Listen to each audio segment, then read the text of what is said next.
କେମିତି ହୋଇଥିଲା ଚାରୋଟି ଯୁଗର ଆରମ୍ଭ? ପୁରାଣ ହିସାବରେ ସମୟକୁ ଚାରୋଟି ଯୁଗରେ ବଣ୍ଟାଯାଇଛି। ଚାରୋଟି ଯୁଗ ହେଲା ସତ୍ୟଯୁଗ, ତ୍ରେତୟା ଯୁଗ, ଦ୍ୱାପର ଯୁଗ ଓ କଳିଯୁଗ। ହିନ୍ଦୁ ପୁରାଣରେ ବ୍ୟାଖ୍ୟା ଅଛି, ଯେବେ କାଳଖଣ୍ଡରେ ସେହି ସମୟର ପରିସ୍ଥିତି ଓ ମାନକ ଅନୁସାରେ ଧର୍ମର ଲୋପ ହେବାକୁ ଲାଗି ହୁଏ, ଭଗବାନ ଶ୍ରୀହରି ଅବତାର ଗ୍ରହଣ କରି ଅଧର୍ମୀଙ୍କର ନାଶ କରନ୍ତି। ପୁଣି ତିନି ଲୋକରେ ଧର୍ମର ପୁନଃ ସ୍ଥାପନା ହୁଏ। ଏହା ସେହି ସମୟ ହୋଇଥାଏ ଯେତେବେଳେ ନୂଆ ଯୁଗର ଆରମ୍ଭ ହୁଏ।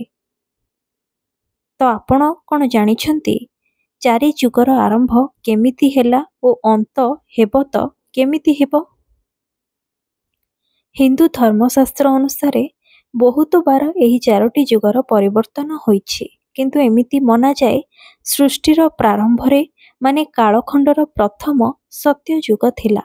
ସତ୍ୟଯୁଗର କାଳ ଅବଧି 4800 ଦିବ୍ୟ ବର୍ଷ ଅର୍ଥାତ୍ 17,28,000 ମାନବ ବର୍ଷ ମନାଯାଉଛି।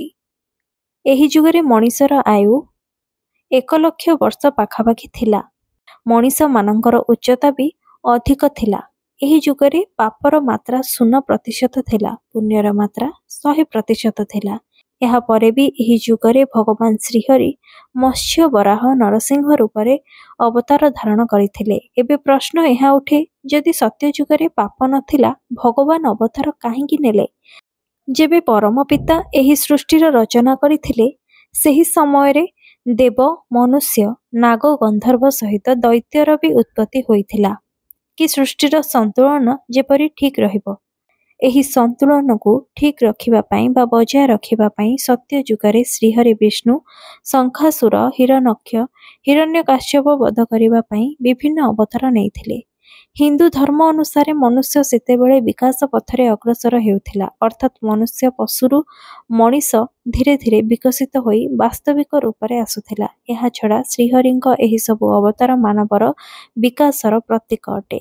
ଏବେ ଏହା ପ୍ରଶ୍ନ ଉଠୁଛି, ସତ୍ୟଯୁଗର ଅନ୍ତ କେମିତି ହେଲା?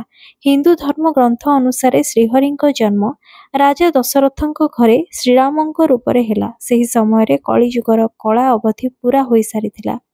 ରାମଙ୍କ ଜନ୍ମ ପରେ ଗୋଟିଏ ନୂଆ ଯୁଗର ଆରମ୍ଭ ହେଲା, ଯାହାକୁ ତ୍ରେତୟା ଯୁଗ ନାମରେ ଜଣାଯାଏ। ଏହି ଯୁଗରେ ଶ୍ରୀହରି ବାମନ ଓ ଶ୍ରୀରାମ ରୂପରେ ପୂର୍ଣ୍ଣ ଅବତାର ନେଲେ।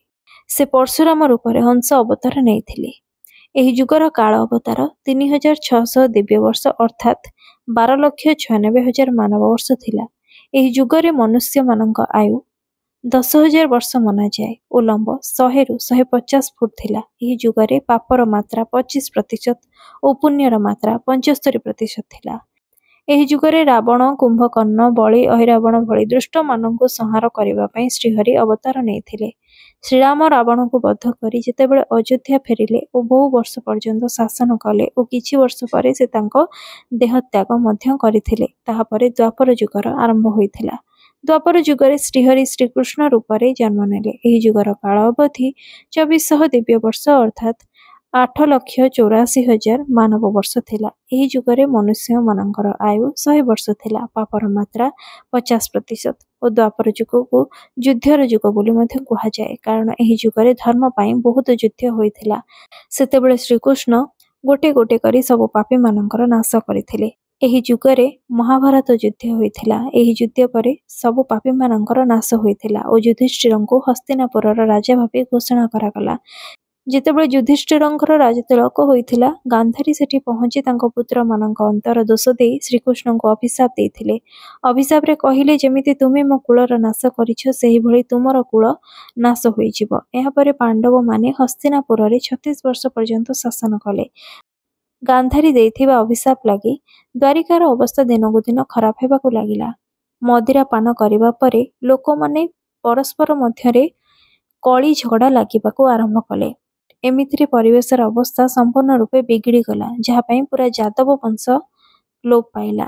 ଏହାପରେ ଜଙ୍ଗଲରେ ଶ୍ରୀକୃଷ୍ଣ ଗୋଟିଏ ବୃକ୍ଷ ତଳେ ବିଶ୍ରାମ ନେଉଥିଲେ, ଆଉ ସେହି ସମୟରେ ଜରାସବର ନାମକ ଜଣେ ଶିକାରୀ ଶିର ମାରିଥିଲା। କୃଷ୍ଣ ଦତି ପୃଷ୍ଠରେ ଜନ୍ମ ନେଇଥିଲେ, ସେଥିପାଇଁ ତାଙ୍କୁ ଶରୀର ତ୍ୟାଗ କରିବାକୁ ପଡ଼ିଥାନ୍ତା। ଧନୁଶିରର ଆଘାତରେ ଶ୍ରୀକୃଷ୍ଣ ନିଜ ଦେହ ତ୍ୟାଗ କଲେ ଓ ବୈକୁଣ୍ଠ ଧାମ ଚାଲିଗଲେ। ଯେବେ ଏହାର ସୂଚନା ଯୁଧିଷ୍ଠିରଙ୍କୁ ମିଳିଲା, ତାଙ୍କୁ ବୁଝା ପଡ଼ିଲା କି ତାଙ୍କ ଜୀବନର ଉଦ୍ଦେଶ୍ୟ ବି ସମାପ୍ତ ହୋଇଲା। ଦ୍ୱାପର ଯୁଗ ସରି କଳି ଯୁଗର ଆରମ୍ଭ ହେଉଥିଲା। ଏହାକୁ ଆଖି ଆଗରେ ରଖି ହସ୍ତିନାପୁରର ସିଂହାସନ ପରୀକ୍ଷିତଙ୍କୁ ଦେଇ ଯୁଧିଷ୍ଠିର ଚାରି ଭାଇ ଓ ଦ୍ରୌପଦୀଙ୍କ ସହ ହିମାଳୟ ଅଭିମୁଖେ ଯାତ୍ରା କଲେ। ପାଣ୍ଡବମାନେ ଗଲାପରେ କଳି ଯୁଗର ଆରମ୍ଭ ହୋଇଥିଲା। ତେବେ ଆଜି ଆମେ ଏହି କଳି ଯୁଗରେ ବଞ୍ଚି ରହିଛୁ। ଏହି ଯୁଗର ପାପର ମାତ୍ରା 75% ଓ ପୁଣ୍ୟ ମାତ୍ର 25% ରହିଛି। ଏବେ କଳି ଯୁଗର ପ୍ରଥମ ଚରଣ ଚାଲିଛି। ଏମିତି ବିଶ୍ୱାସ ଅଛି ଯେ କଳି ଯୁଗର ପ୍ରାରମ୍ଭ 3102 ବର୍ଷ ପୂର୍ବେ ହୋଇଥିଲା। ମାନେ ଏବେ କଳିଯୁଗ ମାତ୍ର 5120 ବର୍ଷ ପୁରା କରିଛି, କିନ୍ତୁ ଏହାର ଅନ୍ତ ହେବା ପାଇଁ 42,06,880 ବର୍ଷ ଆହୁରି ବାକି ଅଛି। କଳିଯୁଗର ଅନ୍ତ କେମିତି ହେବ ବ୍ରହ୍ମ ପୁରାଣରେ ବର୍ଣ୍ଣିତ ଅଛି। କୁହାଯାଏ ଯେ କଳିଯୁଗରେ ଲୋକମାନଙ୍କ ମଧ୍ୟରେ ଦ୍ୱେଷ ଓ ଦୁର୍ଭାବନା ବଢ଼ିଯିବ। କଳିଯୁଗରେ ବୟସ ଯେତେ ବଢ଼ି ବଢ଼ି ଯିବ, ନଦୀ ସେତେ ଶୁଖି ଶୁଖି ଯିବ। ବେଇମାନୀ ଓ ଅନ୍ୟାୟରେ ଧନ କମାଇବା ଲୋକଙ୍କର ସଂଖ୍ୟା ବଢ଼ିବ। ଧନ କମାଇବା ପାଇଁ ଲୋକ କାହାର ବି ଜୀବନ ନେବା ପାଇଁ ପଛଘୁଞ୍ଚା ଦେବେ ନାହିଁ। ମଣିଷ ସବୁ ଧାର୍ମିକ କାର୍ଯ୍ୟରୁ ନିଜକୁ ବିରତ ରଖିବ ଏବଂ ଅଧର୍ମୀ ପାଲଟି ଯିବ। ଗାଈ କ୍ଷୀର ଦେବା ବନ୍ଦ କରିଦେବ। ଝିଅମାନେ ଜମା ବି ସୁରକ୍ଷିତ ରହିବେନି। ଯେତେବେଳେ ଆତଙ୍କ ଚରମ ସୀମାରେ ପହଞ୍ଚିବ, ସେତେବେଳେ ଶ୍ରୀହରି କଳ୍କି ଅବତାର ନେବେ ଏବଂ ସବୁ ଅଧର୍ମୀଙ୍କର ବିନାଶ କରିବେ। ସେହି ସମୟରେ କଳିଯୁଗ ବି ଶେଷ ହୋଇଯିବ। ଆଶା ଅଛି ଆମ ଧର୍ମ ପୁରାଣ ସହ ଜଡ଼ିତ ଆଜିର ଏହି ଭିଡ଼ିଓଟି ଆପଣଙ୍କୁ ଭଲ ଲାଗିଥିବ। ଯଦି ଏହି ଇନଫର୍ମେସନଟି ଆପଣଙ୍କୁ ଭଲ ଲାଗିଛି, ତେବେ ଏହାକୁ ଲାଇକ୍ କରନ୍ତୁ ଏବଂ ଖୁବ୍ ମାତ୍ରାରେ ସେୟାର ମଧ୍ୟ କରନ୍ତୁ। ଧର୍ମ ପୁରାଣ ସହ ଜଡ଼ିତ ଏଭଳି ଅନେକ ଇନଫର୍ମେଟିଭ୍ ଭିଡ଼ିଓ ଯଦି ଆପଣ ଦେଖିବାକୁ ଚାହାନ୍ତି, ତାହେଲେ ଆଜି ହିଁ ମୋ ଚ୍ୟାନେଲକୁ ସବସ୍କ୍ରାଇବ୍ କରନ୍ତୁ।